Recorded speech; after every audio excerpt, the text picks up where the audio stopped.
Well, welcome to In the Lab, and here we are in the science corridor trying to create waves using a Slinky. So here's Edward and Jamie. They're making a transverse wave, and as you can see, they're pretty much doing a good job.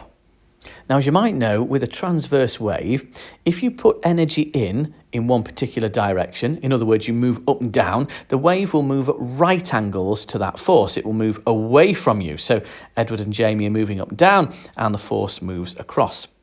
But they're both doing it at the same time. That means the wave isn't actually moving across. It's kind of cancelling each other out. Now they're doing it really fast to see how many waves they can do in the space that they've got. And they're getting 2 or 3 waves now, whereas initially they were just getting 1 wave by moving up and down. Here we've got longitudinal waves. And the difference here is that when Edward puts force into the Slinky, the wave travels in the same direction. So as he pushes forward, the wave travels forward. And that would be like a sound wave.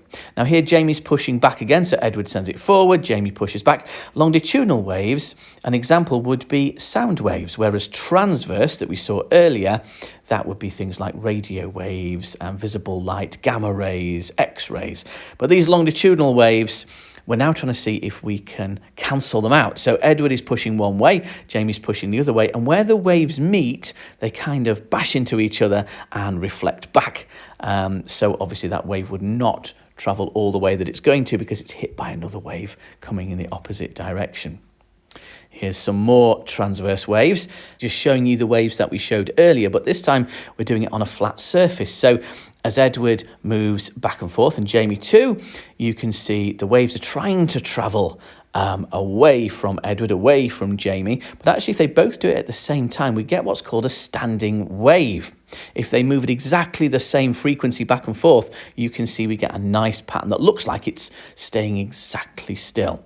And if we do it slower, if we halve the frequency, if we move back and forth at half the rate we were doing, we can see half the number of waves created. We've just got a couple created there. Now we've halved it again, and we've got just 1 wave happening when we move in sync with each other. But it's time to see who's watching all of this happening. Yes, we've got a few people who were trying to avoid the camera and some who were pretending to avoid it, but actually like being on camera. Yes, we had quite an audience for this little experiment, and there's even some more people. Well, here we also had a go at creating some other kind of wave. We have no idea what this is, but, well, it was interesting to give it a go.